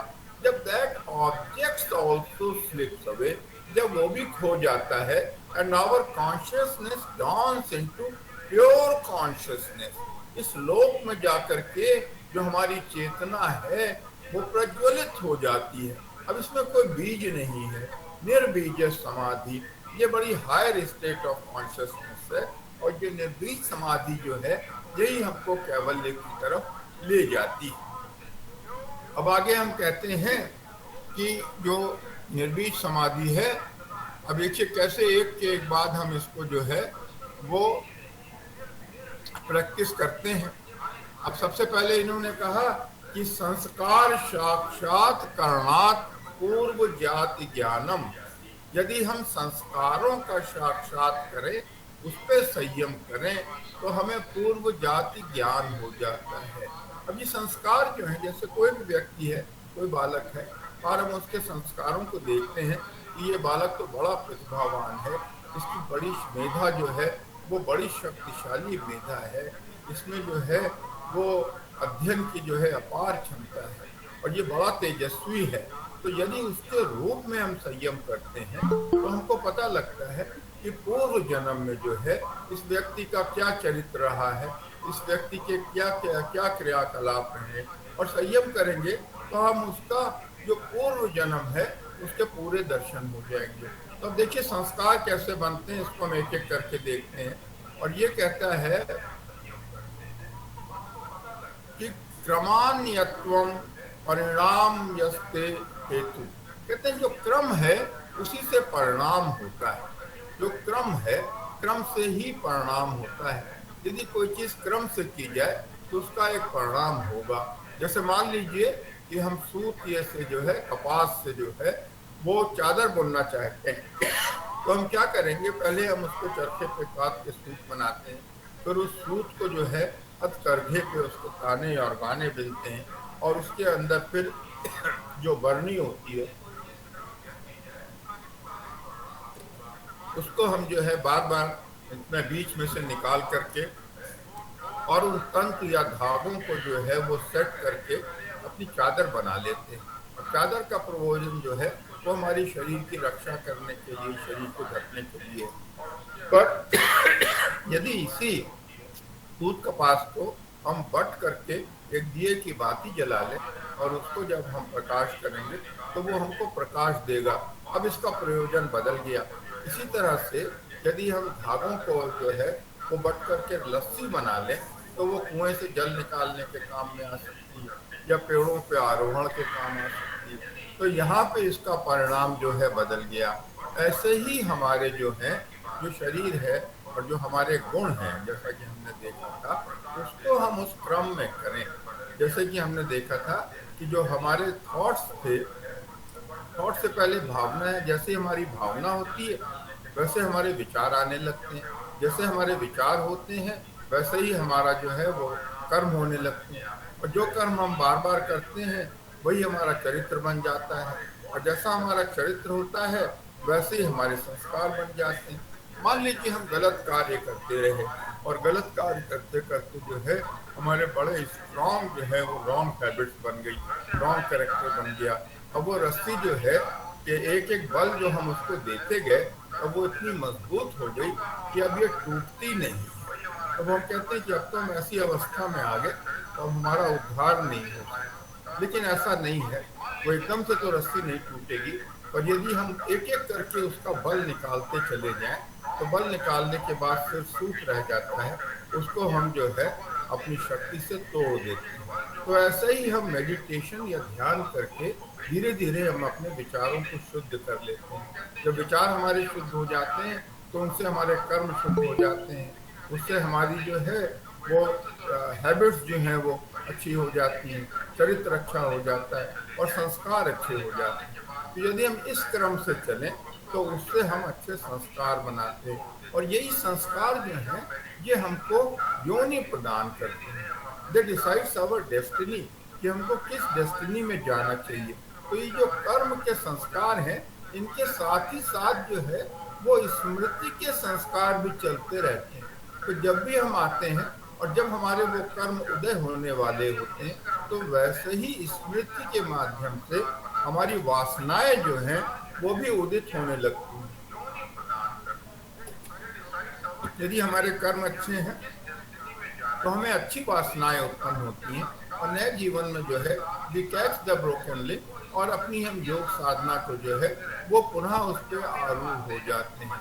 तो ये जो साक्षात्कार करणार्थ हमने कहा, साक्षात संसार साक्षात करणार्थ पूर्व जाति ज्ञानम। संस्कार पे जो है वो हम संयम करके पूर्व जात का ज्ञान भी प्राप्त कर सकते हैं और अपने संस्कारों को वश में करके जो है वो अपनी योग साधना में अपवर्ग भी प्राप्त कर सकते हैं। अब देखिए दूसरा इन्होंने कहा प्रत्यक्ष परिचित ज्ञानम, जो अपने दूसरे के चित्त का ज्ञान जो है बाय रिफ्लेक्टिंग ऑन आवर चित्त, क्योंकि सारे चित्त जो हैं वो मिले हुए हैं, इतना तो एक ही है। अब यदि किसी व्यक्ति के बारे में आपको क्या धारणा है उसको देखने के लिए अपने चित्त में देखें। आपके चित्त में अगर उसके लिए दुर्विचार पैदा हो रहे हैं, उसके लिए घृणा है, उसके लिए क्रोध है, आप उसके लिए षड्यंत्र कर रहे हैं, तो उसके मन में भी आपके प्रति जो है वो वैसे ही विचार पैदा हो रहे हैं। तो व्यक्ति आपके बारे में क्या सोच रहा है उसको जानने के लिए यदि आप अपने चित्त पे संयम करेंगे तो उसका ज्ञान आपको हो जाएगा। जैसे हम देखते हैं कि डॉगी है, कुत्ता भी जो है वो भौंक रहा है, लेकिन आपके मन में उसके लिए प्रेम है, प्यार है, कोई हिंसा नहीं है, तो आपको पूर्णतः विश्वास होता है कि ये मुझे काटेगा नहीं, और आप बड़े ही जो है वो धैर्य के साथ और बड़े ही साहस के साथ उसके पास चले जाते हैं, तो वो अपनी दो मिलाने लगता है, आप उसको सहलाने लगते हैं। तो ये जो भाव है ये आपके चित्त से उसके चित्त तक प्रसारित हो रहा है। जैसे यदि कोई आपका शत्रु है और उसके आपके लिए दुर्विचार है उसके मन में, तो अगर आप अपने चित्त पे संयम करते हैं, उसके लिए मित्रता का भाव लाते हैं, उसकी जो अच्छी बातें हैं उसका ध्यान करते हैं, उसके लिए करुणा लाते हैं, फ्रेंडलीनेस लाते हैं, तो अपने विचार चित्त में जो परिवर्तन करके आप उसका चित्त जो है वो परिवर्तित कर जाएंगे और वो आपके जो है वश में हो जाएगा। इसी बात को ये कहते हैं मैत्री आदिशु बलानी। जो मैत्री है, मैत्री फ्रेंडलीनेस, मित्रता, इसके ऊपर यदि आप संयम करें जैसे हम देख रहे हैं तो आपको बहुत बल प्राप्त होता है। मैत्री क्या है? मैत्री लव है, फ्रेंडलीनेस है, काइंडनेस है, कंपैशन है, सिंसियरिटी है, सेक्रीफाइस है। जब इस तरह के विचार आपके चित्त में आने लगते हैं तो उससे बड़ा आत्मबल प्राप्त होता है। ये बात बहुत विचारणीय है। एक तो एक्सटर्नल फोर्स है जो बाहर का फोर्स है, ये बाहर का फोर्स जो है बड़ा टेम्परेरी ट्रांजिएंट होता है। बड़े बड़े योद्धा हुए हैं, बड़े बड़े पराक्रमी हुए हैं, जैसे सिकंदर को ही ले लीजिए। अलेक्जेंडर बड़ा पावरफुल फाइटर था, वॉरियर था, और लेकिन उसका जो काल था वो 15-20 साल ही रहा और उसके बाद जो है ही विदर्ड अवे। इसी तरह से नेपोलियन जो था, Napoleon was known as the emperor of जो है यूरोप, यूरोप का सम्राट था। 15-20 साल तक वो रहा, उसके बाद विदर्ड अवे। फिर उसके बाद नेपोलियन का जो फोर्सेस थे वो सब मुरझा गए। लेकिन अगर आप दूसरी तरफ देखें, जो प्रेम से, लव से, कंपैशन से जो फोर्सेस जनरेट होते हैं, इनर फोर्स, ये बड़े जो हैं ये काल यही होते हैं। अब देखिए भगवान बुद्ध थे, भगवान बुद्ध में जो था बहुत लव एंड कंपैशन था। उन्होंने जो रिलीजन प्रीच किया वो दया का रिलीजन था। तो जब भगवान बुद्ध की मृत्यु हुई तो 80 उनके जो थे वो फॉलोअर्स थे, लेकिन उसके बाद वो धर्म इतना फैलता गया कि पूरे विश्व में जो भी सिविलाइज्ड वर्ल्ड था, वो सिर्फ भारत में नहीं, भारत से जो है ये जो है कोरिया में गया, चाइना में गया, शाम देश में गया, इंडोनेशिया में पूरा बुद्ध हो गया, कंबोडिया में हो गया, तो जापान में चला गया, अफगानिस्तान में, श्रीलंका में। तो ये सारा जो फैलता ही चला गया क्योंकि इसमें इनर फोर्स था। अब inner force love and compassion. ऐसे जीसस क्राइस्ट जो थे, जीसस क्राइस्ट जो थे उनके 12 चेले थे और उसमें से एक जो था वो उनको बिट्रे कर गया, वो गद्दार हो गया और उसने उनको पकड़ा दिया, जिसकी वजह से उनको जो है वो सूली पे चढ़ना पड़ा। लेकिन आज हम देखते हैं कि half of the world is following Christianity. वो धर्म जो है वो फैलता ही चला गया। तो जो लव एंड कंपैशन की पावर जो है ये बहुत ज़्यादा है, बहुत शक्तिशाली है, और मैत्रीय भाव जो है उस पर यदि हम संयम करते हैं तो हमको ये शक्ति जो है वो प्राप्त हो जाती है। अब आगे ये कहते हैं, फिर हम देखो धीरे धीरे इसको देखते हैं।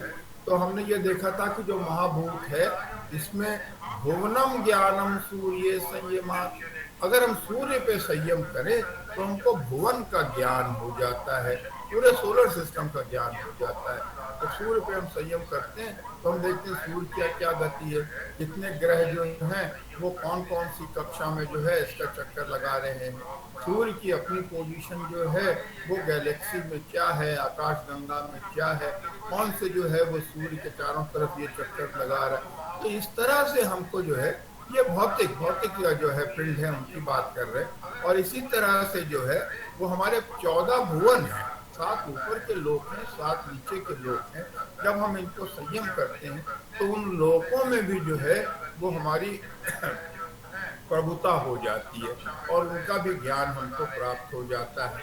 अब इसके बाद कहते हैं चंद्रे तारा व्यू ज्ञानम। जो चंद्रमा है यदि हम उस पर संयम करते हैं तो हमें चंद्रमा की गति का पता लग जाता है, और तारा व्यू, और ताराओं से, पृथ्वी से, सूर्य से उसका क्या संबंध है, क्या उसकी सापेक्ष गति है, उसका पूरा ज्ञान हो जाता है।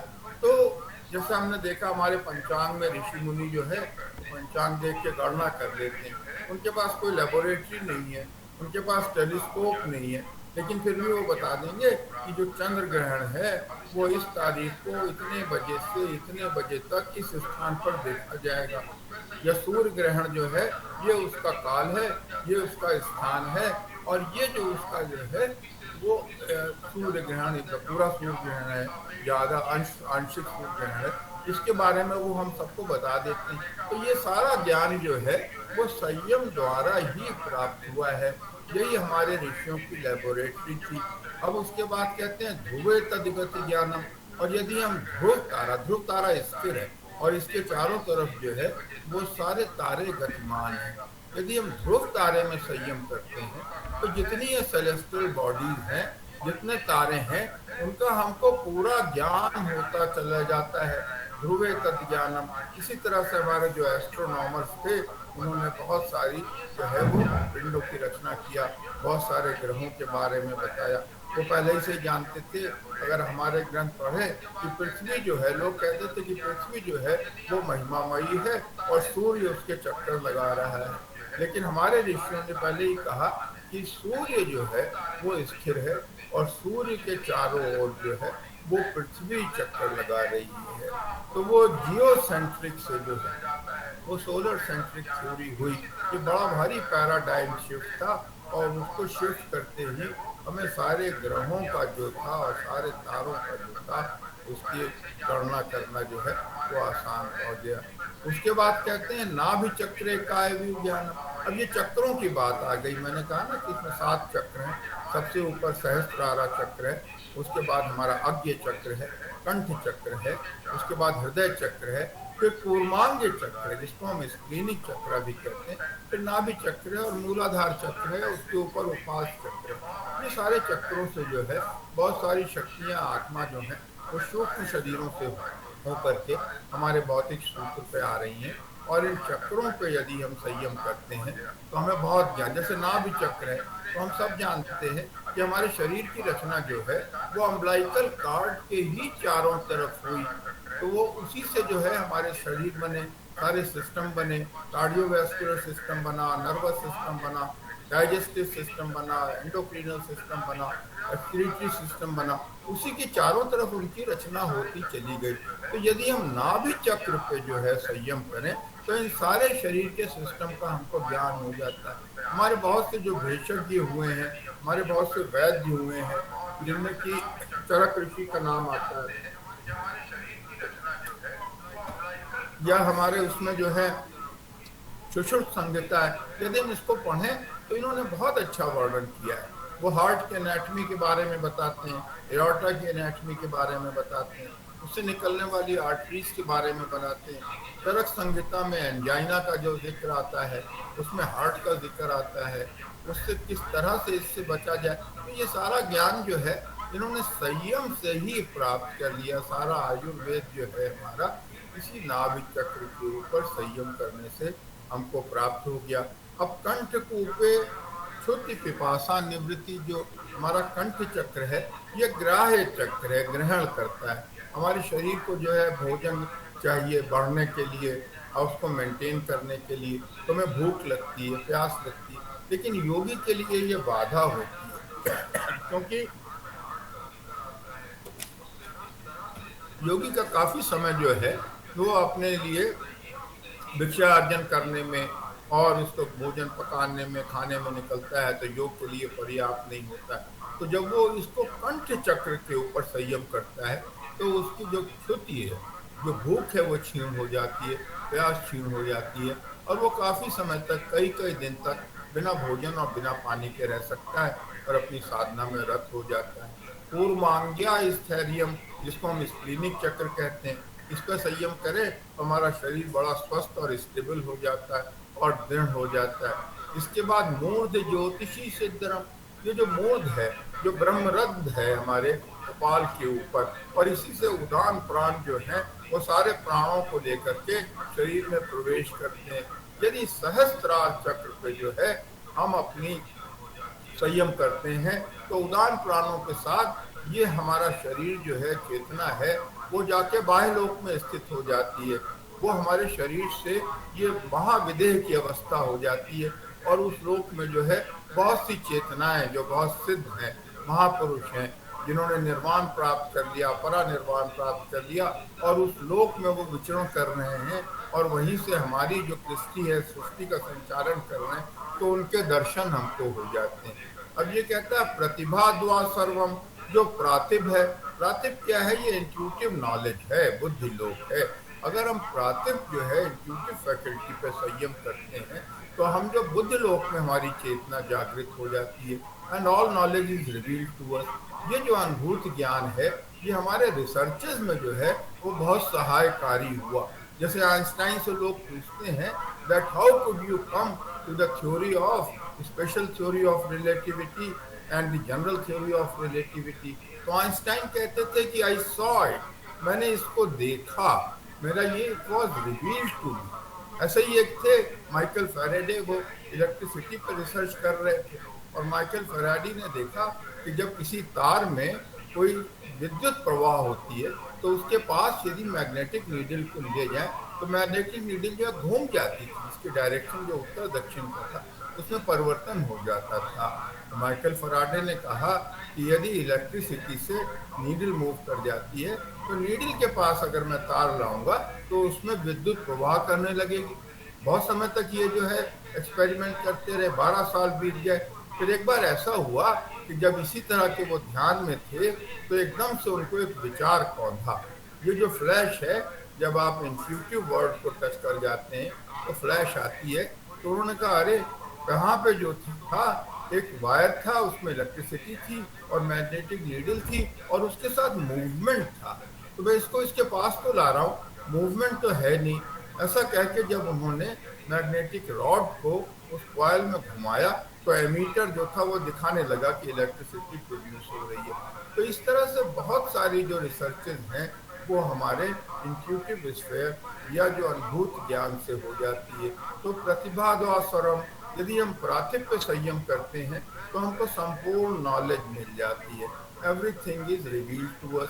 हृदय चित्त संबंध, जो हृदय गुहा है, हम जानते हैं कि हमारा चित्त जो है वो हृदय गुहा में जाके स्थिर हो जाता है और उसी से हमको जो है प्राण हम में प्रवाहित होने लगते हैं। यदि हृदय चक्र के ऊपर हम संयम करें तो चित्त संवित, इससे हमारे जो चित्त है उसके बारे में संपूर्ण ज्ञान हमको प्राप्त हो जाएगा। उसके बाद देखिए ये एक बहुत अच्छा इन्होंने बात कही, ध्यान से सुनने वाली है, और ये कहता है सत्व पुरुषयो अत्यंत संकीर्णो प्रत्यय विशेषो भोगः परार्थात स्वार्थ संयमात पुरुष ज्ञानम। कहते हैं सत्व और पुरुष, पुरुष जो है ये चेतना है, चैतन्य है, हमने देखा, और सत्व क्या है? बुद्धि। बुद्धि जड़ है, पदार्थ है, लेकिन चेतना और बुद्धि का जो संपर्क है वो अत्यंत संकीर्ण है। ऐसा मिल गया है पुरुष आकर के इस बुद्धि में, मन में, आत्मा में, सारे पदार्थों में, कि ये एक हो गया है। It is identifying itself with its bodies, और बड़ा संकीर्ण है और प्रतीत जो इसकी बड़ी विशेष प्रतीत है।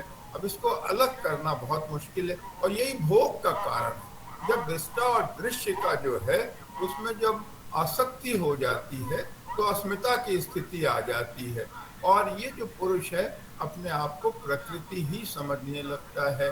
और यदि हम परार्थात स्वार्थ संयमात, और ये जो इसके रिलेशनशिप पे जब हम संयम करते हैं तब हम पुरुष की चेतना को और बुद्धि को अलग अलग कर लेते हैं। ये जो है इससे हमें पुरुष का ज्ञान होता है और ये जो पुरुष का ज्ञान है यही हमारी कैवल्य की जो है, वहीं से हमारा कैवल्य जो है वो प्रारंभ हो जाता है। अब हमको धीरे धीरे जो है इस जड़ से जो है अपनी चेतना को निकाल करके पुरुष की चेतना में आने की बात हो जाती है। अब ये कहते हैं और यदि हम संयम करें ततः प्रातिभ श्रवण वेदन आदर्श आस्वाद वार्ता जायन्ते, कहते हैं ये जो आपका संयम था, जो उसका अध्यास था पुरुष का प्रकृति में, उसके द्वारा जो है हमारी इंद्रियां जब जाती हैं तो वही जो है वो पदार्थों से संयोग करके जो है वो ये जो अस्मिता है उसको बनाती। लेकिन अगर हम इसमें संयम करें तो इससे हमारी एक तो प्रातिभ जो है, जो प्रज्ञा जागृत होगी, श्रवण जो हमारी दिव्य स्रोत हैं उनको सुनने की शक्ति प्राप्त होती है, वेदना जो दिव्य स्पर्श है उसकी हमको प्राप्त होती है, आदर्श जो दिव्य दर्शन है वो हमें प्राप्त होते हैं, जो कि फिजिकल जो है वो सेंस ऑर्गन से नहीं देखे जा सकते हैं, जो कि अतीत में है।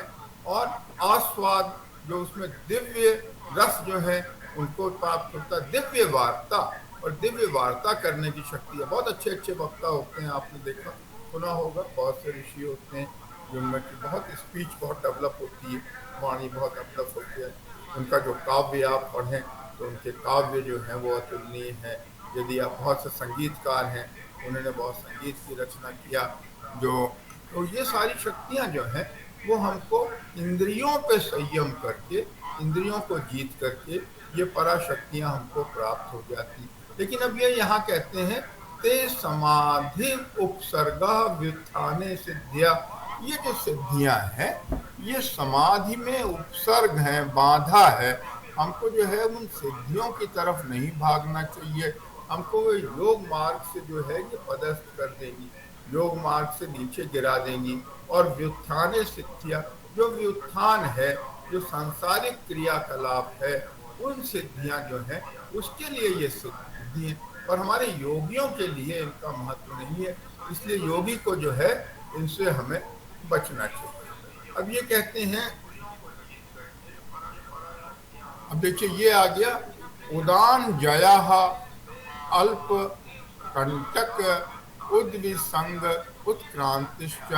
यदि हम उदान प्राण के ऊपर संयम करेंगे तो हम जो है हमारे प्राण जो है वो ब्रह्म रंध्र से निकल करके जो है शरीर के बाहर जो प्रदेश कल्पित प्रदेश है, जब हमारी चेतना जो शरीर में होती है तो वो कल्पित है, लेकिन जब चेतना जो है हमारी वहीं विस्थापित हो जाती है तो अकल्पित हो जाती है। तो ये सूक्ष्म शरीर में ही हम विचरण करने लगते हैं, सूक्ष्म लोक में विचरण करने लगते हैं। उत्क्रांतिश्चा, उसमें जो है हम आकाश गमन करने लगते हैं, खेचरी अवस्था हो जाती है। अब उसके बाद जो जल है वो जल हमारे शरीर को जो गीला नहीं कर सकता, जो अग्नि है उसको जला नहीं सकती, कांटों का हमें आभास नहीं होता है। तो ये सब चीजों से जो है मुक्त हो करके हमारा शरीर है वो आकाशगामी हो जाता है। यदि हम ब्रह्म रथ पे उदान जो प्राण है उस पे हम जो है वो अब ठीक तो नहीं रहेगा, संयम करें। अब एक और ले लेते हैं, उसके बाद फिर हम बंद करेंगे। अच्छा तो नहीं एक लगता, टर्न मेरे और को दिया पता है किया था इन्होंने, तनेजा साहब ने मुझे, मैंने कहा तो थोड़ी उसमें जल्दी फिर हम इसको कैवल्य पद को और जो कुछ थोड़ी समाधियां रह गई ये विभूतियां उसको हम पूरा कर लेंगे। कहते हैं समान जया ज्वलम, जो समान प्राण है, 5 प्राण है, 5 प्राणों में हमको पता है एक प्राण जो है जो आपका जो नासिका से लेकर आपके जो है वो डायाफ्राम तक जाता है, जो एक हमारा जो है वो अपान प्राण है, वो हमारे फोर्सेस को नीचे की तरफ ले जाता है, जिससे कि हमारा मल मूत्र विष्ठा वीर्य और गर्भ का जो है वो हम नीचे की तरफ उसको ले जाता है। एक उदान प्राण जो हमने देखा जिसके साथ सारे प्राण जुड़े हुए हैं, और ये जब हमारी बर्थ होती है तो ब्रह्मरंध्र से शरीर में सारे प्राणों के साथ जो है प्रवेश करता है, और जब हमारी मृत्यु हो जाती है तो उदान प्राण जो है वो इसी ब्रह्मरंध्र से सारे प्राणों को लेकर के निकल जाता है। अब इसी में एक ये समान प्राय, जो समान प्राण है ये हमारे भोजन का पाचन करता है, हमारी हृदय जो है उसको शक्ति देता है। हम देखते हैं कि हृदय जो है हमारा ये बहुत शक्तिशाली जो है वो एक मसल मास है, लेकिन ये जन्म के समय से पहले सबसे पहले इट स्टार्ट फंक्शनिंग, ये धड़कने लगता है, पल्सेट करता है, और उसके बाद जो है जितना शरीर का रक्त है इसका प्रवाह जो है पूरे शरीर में, जब से कि इंसान पैदा होता है और जब उसकी मृत्यु हो जाती है, यदि उसके 70 साल का जो है वो जीवन काल निकाला जाए तो उसमें अरबों खरबों बार हृदय धड़कता है, और पता नहीं कितने मिलियन गैलन्स ब्लड जो है वो पूरे शरीर में जो है वो प्रवाहित करता रहता। तो ये शक्ति कहाँ से आती है? ये समान प्राण है।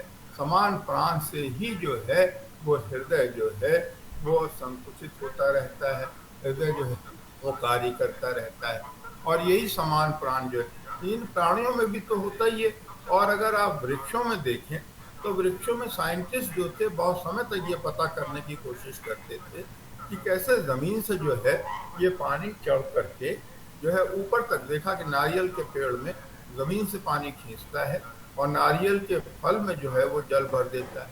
बहुत से वृक्ष बहुत ऊंचे ऊंचे जैसे सिकोया, सिकोया का है, या रोजवुड के जो पौधे होते हैं, पेड़ होते हैं, वो 400-500 फुट के होते हैं। समझिए 400-500 फुट जो है वो जो पिरामिड की ऊंचाई है वो तो मीनार से भी ज्यादा ऊंचे। और वहां से जो इसकी जड़ें हैं वो अपने जल को वहां तक पहुंचा देती हैं। तो ये कैसे पहुंचाती हैं? इसमें भी स्पंदन होता है, पल्सेशन होता है, जैसे हृदय का होता है।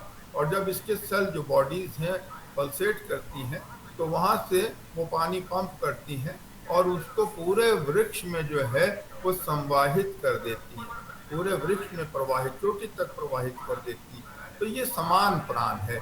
और यदि इसी समान प्राण पे जो है हम संयम करें तो हमें बहुत शक्ति आ जाती है, ज्वलम। ये समान प्राण जो है ये हमारे भोजन को भी जो है वो पचाता है, भोजन को जो है उसके बाद उसका शोषण करता है और शोषण करके रक्त के माध्यम से वो सारे भोज्य पदार्थों का जो संग्रह है उसको तमाम जो अंगों में पहुंचाता है। तो यदि इसके ऊपर हम संयम करें तो इससे हमको जो है वो बहुत महान शक्ति प्राप्त हो जाती है।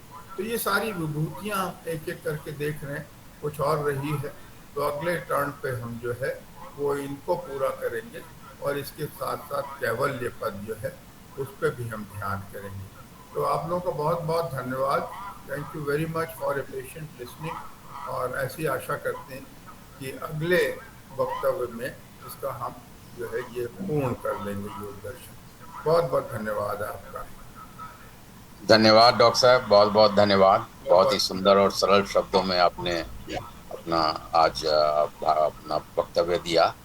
अब मैं, समय काफ़ी अधिक हो गया है, अब मैं इसके पहले के कंचन जी इस सभा को समाप्त घोषित करें, मैं ये बता दूं कि इसी चर्चा को डॉक्टर सत्संगी जी 31 अक्टूबर को 9 बजे 31 अक्टूबर 2021 को इसी चर्चा को जारी करेंगे, जिसमें वो कैवल्य पद पर अपनी बात करेंगे। और अगले सप्ताह हमारी सिस्टर विभा सक्सेना जी, जो कि TUS दिल्ली। दिवाकर जी अनम्यूट कर लीजिए अपना माइक। कंचन जी माइक अनम्यूट करिए। शब्द आत्मा आपने कहा, शब्द आत्मा उसको एक्सप्लेन कर दीजिए 2 शब्दों में। शब्द आत्मा को एक्सप्लेन कर दीजिए डॉक्टर साहब। देखिए शब्द आत्मा जो है हमारी, जिसको हम वाणी कहते हैं, यही शब्द आत्मा है। और शब्द आत्मा जो है वो जो हमारे अक्षर हैं, हमारे 52 अक्षर हैं संस्कृत के, और ये सब मंत्र हैं, 52 मंत्र हैं, और ये शब्द ऊर्जा से भरे हुए हैं। और जो शब्द आत्मा है, वाणी को भी कहते हैं कि ये 4 तरह की वाणी है। इसके जब पतंजलि ऋषि ने जब व्याकरण लिखा तो उन्होंने 4 वाणियों का व्याकरण किया। सबसे पहली जो है वो परा है, पश्यंती है, मध्यमा है और वैखरी है। तो ये 4 स्टेजेस हैं। यदि चेतना पे भी हम देखें तो हमारी एक जागृत अवस्था है, स्वप्न अवस्था है, सुषुप्ति अवस्था है और तुरिया अवस्था है। इसको हम कुंडलनी भी कह देते हैं।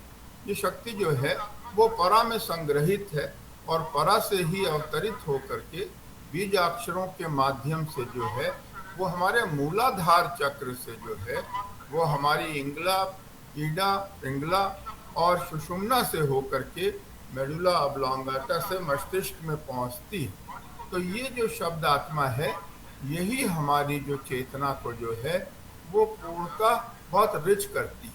और शब्द आत्मा से न सिर्फ वाणी, वाणी का तो ज्ञान है, अक्षरों का ज्ञान है, इसके अलावा वाणी के साथ साथ जो है और जो हमारी बहुत सी फैकल्टीज हैं, जैसे मैथमेटिक्स ले लीजिए, कैलकुलेशन है, इंटीग्रल कैलकुलेशन है, स्टैटिक्स है, ये सारी चीज़ें जो है शब्द आत्मा से ही हमें प्रवाहित होती हैं। संगीत ले लीजिए, बहुत से मोजार्ट्स वगैरह थे, इन सब ने बहुत बड़े बड़े जो हैं वो संगीत की रचना किया, वो शब्द आत्मा के माध्यम से। या पोइट्री है, काव्य का कंपोजिशन है। वाल्मीकि की आप अगर रामायण पढ़िए तो आप भाव विभोर हो जाते हैं कि कैसे इतनी रचना, इतनी काव्य की रचना किया। महाभारत जिसमें 1.25 लाख श्लोक हैं, कैसे जो ऋषि हैं ये सब लिखते गए। यदि हम बैठे कविता का एक पद बनाने बैठे तो एक भी स्टैंजा हमसे कंपोज नहीं होता। और इन्होंने लाखों जो है वो श्लोक बड़ी सुंदर भाषा, बड़े ही सार गर्भित, बड़े ही अर्थ के साथ लिखते चले गए। तो ये शब्द आत्मा ही है, कुंडलनी जिसको कहते हैं। जब ये जागृत हो जाती है और इस आत्मा का प्रवाह हमें होने लगता है तो इसको जो है, इनमें ये शक्तियाँ आ जाती हैं। वो चाहे कवि हो, लेखक हो, साइंटिस्ट, विज्ञान, जैसे आइंस्टीन की बात की हम, तो विज्ञानी हो, वैज्ञानिक हो, ये सारी शक्तियाँ उसमें शब्द आत्मा से ही आती है। इसको मात्रका भी कहते हैं। मात्रका संस्कृत का शब्द है। इसका अर्थ जो मात्र हमारी क्या है, जीवात्मा, जो विल पावर जो सारी रचना करती है, जीवात्मा हमारी माता है। और ये मौसियाँ हैं, मातृका, माता की बहनें, वो भी बच्चे का लालन पालन करती है। या आया है जो आपकी गवर्नेंस है, ये मातृका कहलाती है। तो ये जो है ये आपकी सेकेंडरी शब्द आत्माएं हैं। और इस पे भी संयम करके व्यक्ति जो है वो काव्य करने की, लेखन की, विज्ञान की, ये बहुत सारी उपलब्धियां जो है वो हासिल कर सकते हैं। बहुत बहुत अच्छा, बहुत बढ़िया, क्लियर। बहुत बढ़िया सर। नमस्कार, तरल मुंशी बोल रहा हूँ सर, बम्बई ज्योति लॉज से। मैं भी ये प्रश्न पूछना ही चाह रहा था, लेकिन आपने, शशि जी ने पूछा तो बहुत क्लियर हो गया। मुझे नहीं मालूम था कि मैं अगर जब लिखता हूँ या ये करता हूँ तो मैं किसी आध्यात्म या किसी प्रक्रिया से गुजरता हूँ। आज मुझे इसका बोध हुआ है। और आपकी वाणी जो है वो मुझे हमेशा काफी समय तक याद रहती है। और आप बिलीव नहीं करेंगे, लेकिन जो आपने अभी कहा ना, ये पूरा का पूरा अंदर एक घूमता रहता है काफी समय तक। तो रजिस्ट्रेशन भी अच्छा हो जाता है। और ये जो शब्द आत्मा वाली बात आपने कही, ये मुझे हमेशा स्मरणीय रहेगी, क्योंकि बिल्कुल सेम प्रक्रिया दिमाग में होती है जब लिखने बैठते हैं। और कभी कभी आपने जैसा कहा कि काफी समय तक कुछ सूझता नहीं है, लेकिन कभी कभी ऐसा भी होता है कि 5 मिनट के अंदर आप 10 पन्ने लिख दो। तो शायद ये कुछ लिंक जुड़ता होगा, जो अभी समय न हो, लेकिन जब भी नेक्स्ट कभी लें तो बताइएगा कि ये क्या लिंक होता है, क्या इसकी भी कोई कहीं एक्सप्लेनेशन दिया हुआ है? बहुत बहुत धन्यवाद आपने कहा, लेकिन मैं इतनी प्रशंसा का पात्र नहीं हूँ, क्योंकि मैं जो कुछ कह रहा हूँ ये पतंजलि जी के जो विचार हैं और जो उनका लिखन है, ये बड़ा ही हम उनके अनुग्रही हैं कि ये ऋषि जो हैं पुस्तक के रूप में अपने विचार संग्रहित कर गए हजारों साल पहले। और आज वो हमारे साथ नहीं है, पर उन विचारों के द्वारा जो है वो हम अब भी उनसे कनेक्टेड हैं। ऐसा लगता है जैसे हम उनके साथ ही बैठे हुए और उनके ज्ञान को प्राप्त कर रहे हैं। तो ये बड़ी भारी उपलब्धि है हमारे जो है वो अध्यात्म की, कि आज हमको हमारे वेद हैं, पुराण हैं, उपनिषद हैं, जो हजारों साल पहले लिखे गए, लेकिन ये गुरु शिष्य परंपरा के जो है के वजह से हमको आज भी प्राप्त हैं। और ये जान करके, और आज सबसे अच्छी बात ये है कि संस्कृत के अलावा इनका बहुत अनुवाद हो गया है। आप अगर इंग्लिश के हैं तो इंग्लिश से संस्कृत पढ़ सकते हैं, हिंदी टू संस्कृत पढ़ सकते हैं और उन सारे ज्ञान का लाभ कर सकते हैं, जो हमारे लिए बहुत बेनिफिशियरी है। तो मैं पुनः जो है पतंजलि ऋषि को जो है प्रणाम करता हूँ और आपका धन्यवाद करता हूँ, आपने जो ये बात कही। हेलो जी, hello sir. Thank you. Doctor साहब ने बहुत बढ़िया कहा है, सब कुछ कह दिया है। और धन्यवाद सर। अभी तरल मुंशी ने भी और शशि भाई ने भी पूछा, aksharam. Amantram aksharam nasti. Each akshar is mantra. So we have to remember Akshara Brahma. Every akshar is a mantra. Nasti moolam anausidam. Every root of the plant is Brahma also. Anausidam means medicine. And Purusha, Nai Purusha Anavashaka. Every Purush is helpful in the divine plan. Yojakatata Durlabaha. Yojana, the planning is important. We plan very well, but we don't work out the plan. So that is the important thing. And what today Dr. Satsangi ji gave us really wonderful, because he spoke about the Panchakosha, etc., Panchatma, so many things he mentioned. Really, they are inspiring. We really have 5 whales, Panchakosha, 5 whales. I am not telling about the whales of the physical, astral, mental, but I am speaking about the whales or koshas of images.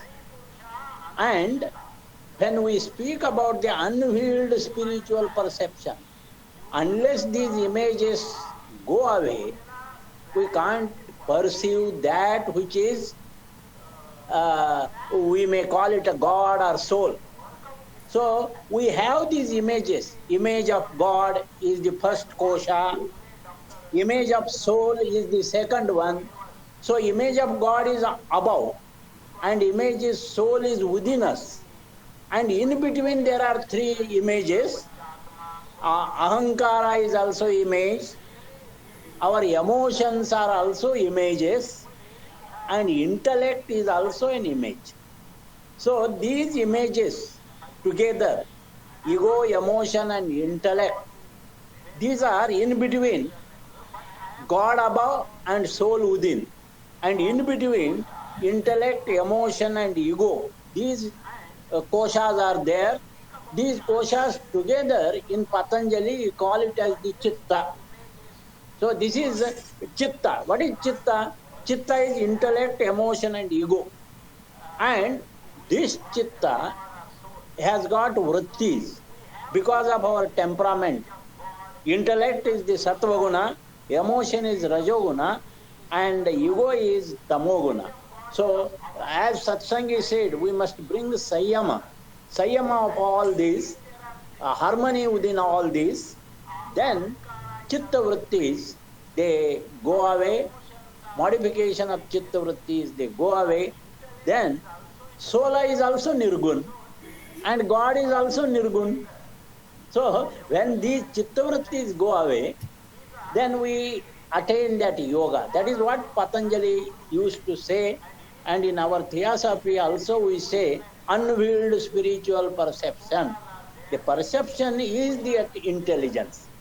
And perceive that which is false, perceive that which is illusory, and to get free that illusory and false, that is to put it away, is our aim.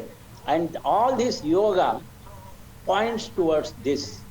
I am very happy to listen in the morning, very good talk of Dr. Satsangi. I appreciate his efforts, and very nicely he explains. So many things he knows, and he explains very nicely. I congratulate him, and also I congratulate Taral Munshi and these